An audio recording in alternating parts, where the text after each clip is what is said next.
Good afternoon. Today, 2 months until July 4th, I'm here to report that we're in our vaccination program, where we are and what comes next in an effort to get this country back closer to normal. And first, where are we? Well, as everyone knows, I promised that we'd administer 100 million shots in my first 100 days. After we met that goal, we doubled it to a historic 200 million shots. By the time we reached the 100 days last week, we had shattered that mark with over 220 million shots in arms. And as we stand here today, almost 150 million Americans have gotten at least one shot. Over 105 million Americans are fully vaccinated. And among our most vulnerable populations, seniors, we're nearing 85% of those who've gotten their first shot. 70% of the seniors are now fully vaccinated. It's a dramatic turnaround from where we were in January, when less than 2% of adults and less than 1% of seniors were fully vaccinated. Not only that, cases are down in 40 states these past 2 weeks. Deaths are down dramatically since January, down over 80% among seniors, which includes a drop among Hispanics of 80%, and among African Americans of 70% of seniors. There are tens of thousands of Americans alive today because who would not be alive otherwise were they not had access to rapid vaccination program. Moms and dads, sisters and brothers, grandparents, neighbors, old friends, they're around now, and thank God for that. Now, where do we go from here? Well, as we anticipated, the pace of vaccination is slowing. Now the majority of American adults have already gotten their first shot. But we're still vaccinating millions of Americans every day. In fact, in the last 10 days, 1 out of every 10 adult Americans got a shot. But soon we'll have reached the adults who are most eager to get vaccinated. And at that point, this effort will shift to a new phase, which is what I want to talk about today. Our new phase will focus on 3 areas. First, children between the ages of 12 and 15 years of age. They're not yet eligible for a vaccine. The FDA scientists are currently reviewing the data to decide if and when to authorize that age range for vaccinations. The FDA and the FDA alone will make that decision. But today, I want American parents to know that if that announcement comes, we are ready to move immediately move to make about 20,000 pharmacy sites across the country ready to vaccinate those adolescents as soon as the FDA grants its okay. Now, most Americans have a vaccination site about as close as their house is near to a neighborhood school. We're also going to slip vaccines directly to pediatricians, ship them to pediatricians during the following weeks, so parents and their children can talk to their family doctor about it and get the shot from a provider they trust the most. Easy, fast, and free. And if teens are on the move this summer, they can get their first shot in one place and a second shot elsewhere. We know that adolescents are at risk from COVID-19. Though serious illness at that age range is rare, they can still get sick and spread the virus to others. So my hope is that if the vaccine is authorized, parents will take advantage of it and get their kids vaccinated. The second area of focus is making it more convenient for everyone to get a vaccine. We know that many adults have not been vaccinated because they have found it too confusing or too difficult or too inconvenient to get a shot. So for those having trouble finding a location or making an appointment, we're going to make it easier than ever. We have formally launched a simple website where you can find the vaccination location closest to you. That site is vaccines.gov. Let me say it again, vaccines.gov. Go there now, find a location to get the shot, and make an appointment. Also today, if you prefer texting, we have another easy way to get the shot. Text your zip code to the following number, 438829. Your zip code to that number, 438829. And you'll get text back the location that is nearest you with vaccines in stock right then and there. Yes, you can text your zip code right now to 438829 and get text back within minutes to places nearest to you to get a vaccination that are available immediately. So send this to your kids, your grandkids, your friends who have not been vaccinated yet. Now, I know some people find making an appointment in advance inconvenient.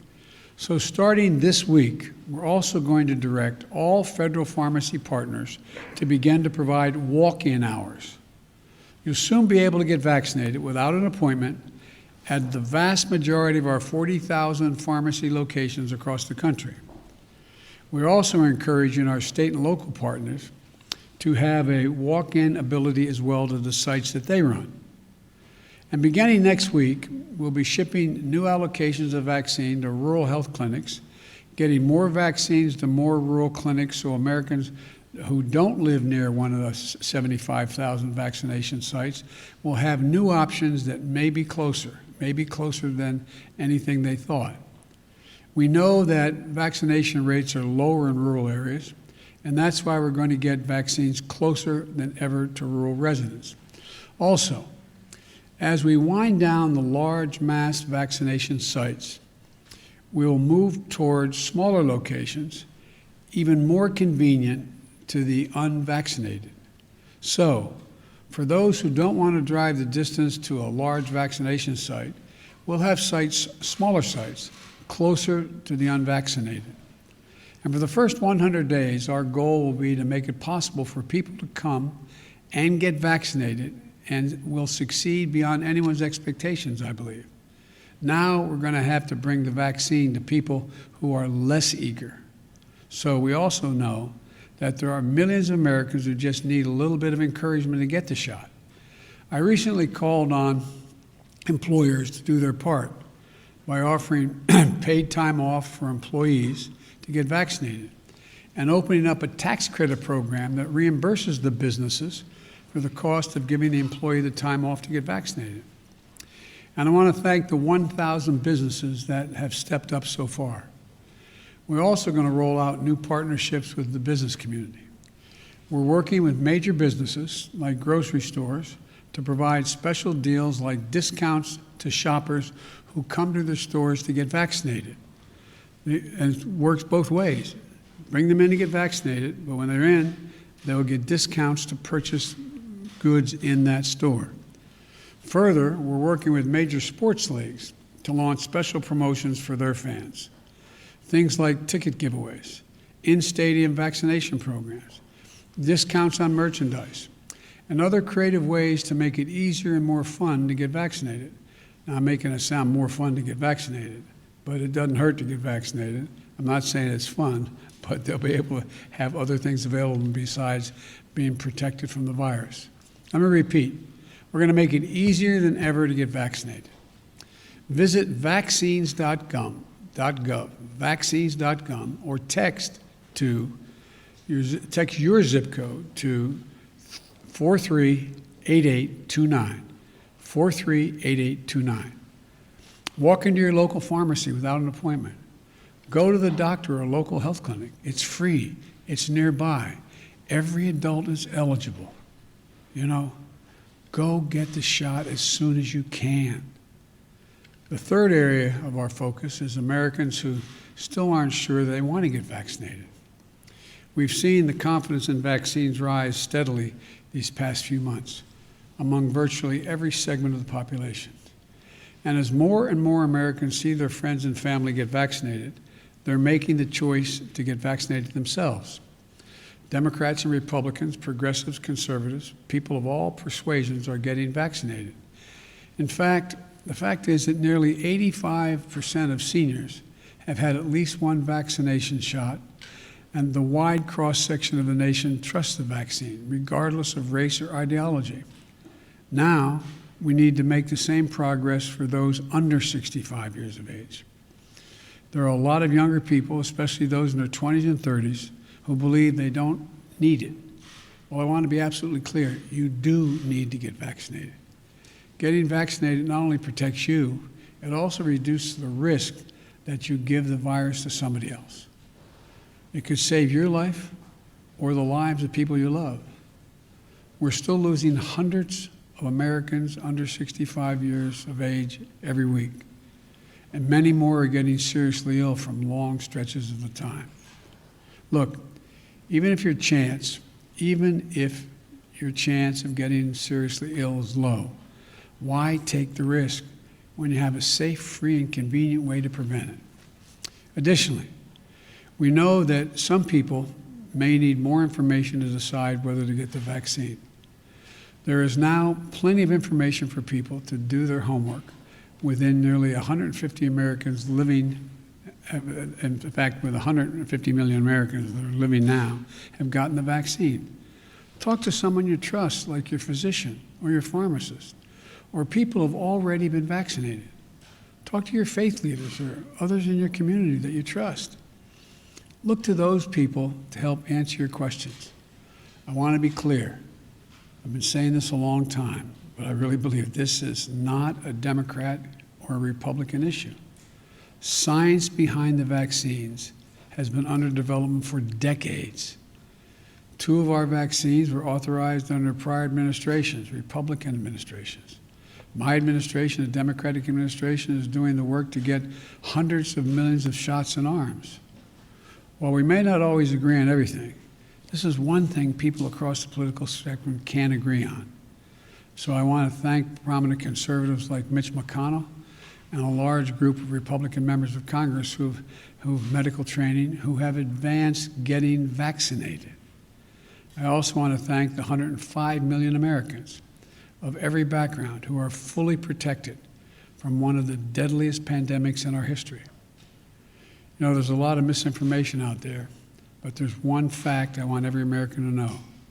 People who are not fully vaccinated can still die every day from COVID-19. Look at the folks in your community who've gotten vaccinated and are getting back to living their lives, their full lives.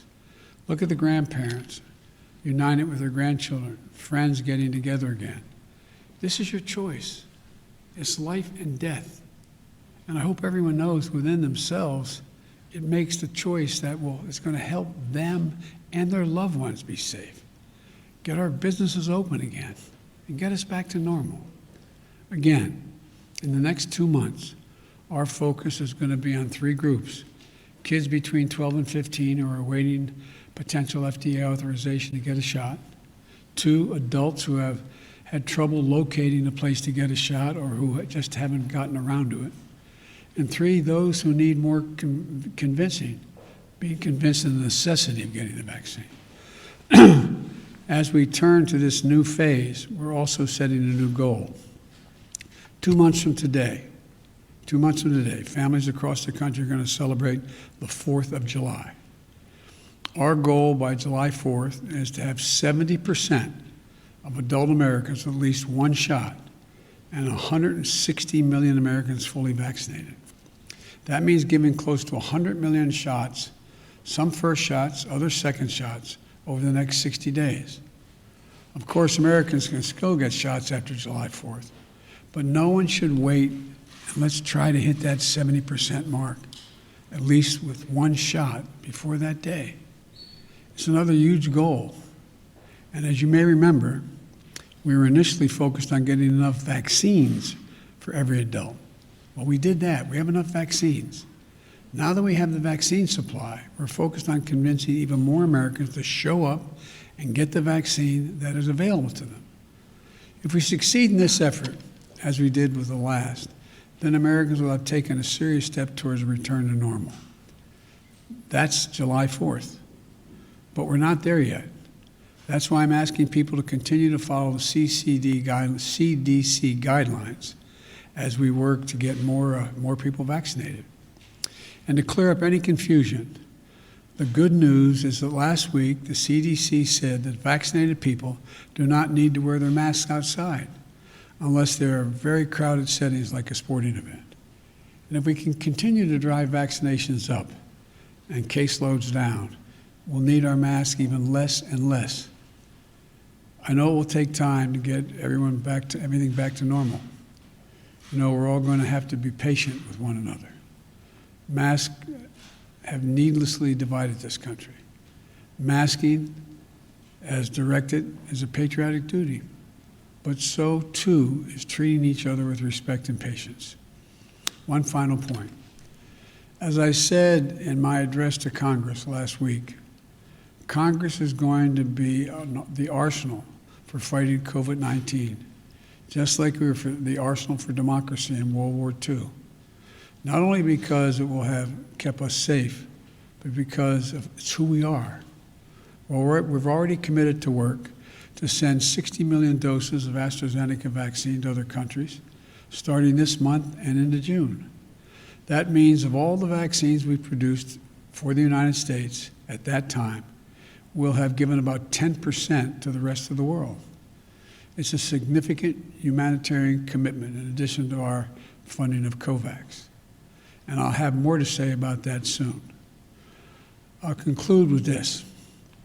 The light at the end of the tunnel is actually growing brighter and brighter.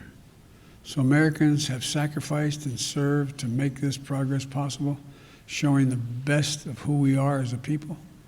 We need you. We need you to bring it home. Get vaccinated. In 2 months, let's celebrate our independence as a nation and our independence from this virus. We can do this. We will do this. Thank you all. May God bless you and may God protect our troops. Thank you. Mr.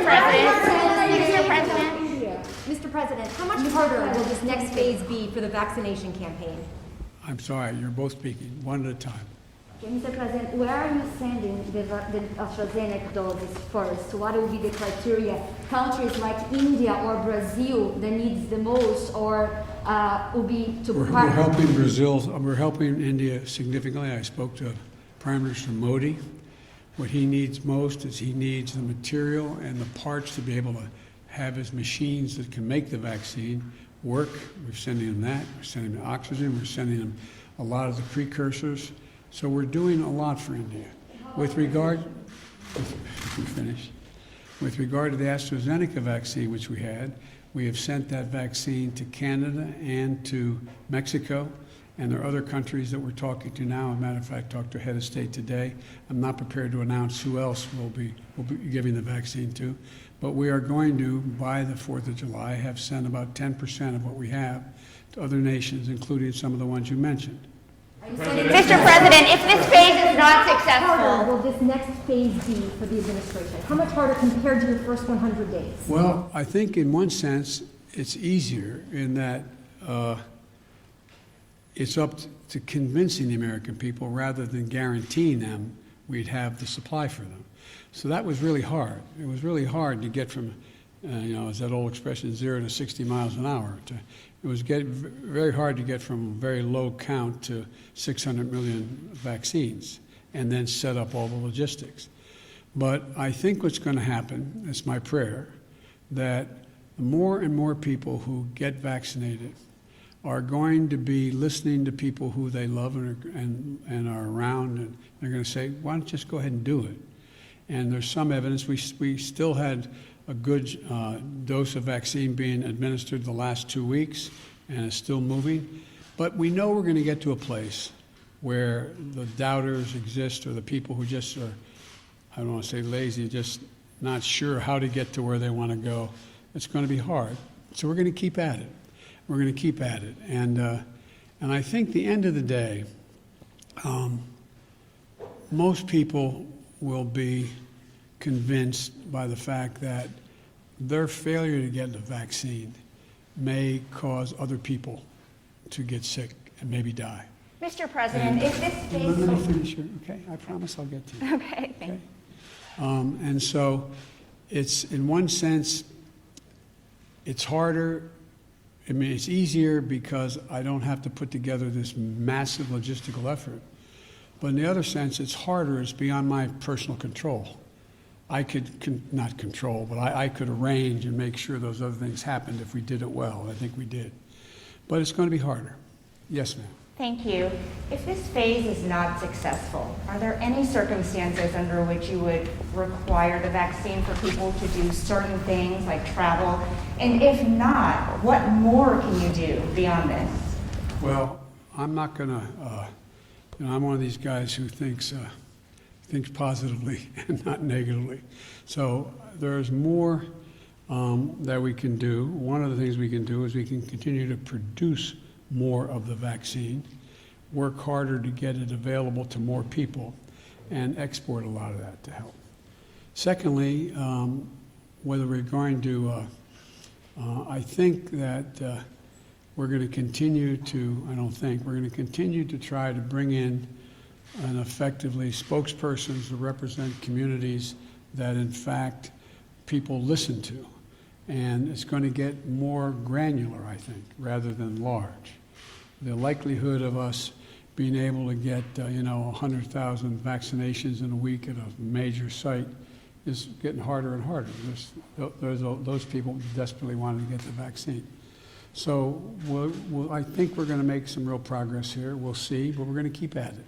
Can you say whether you've spoken to your trade representative yet? Say again? Can you say whether you've spoken to your trade representative yet, Captain Tai, about the issue of issuing waivers on vaccine patents? Is that something you would support?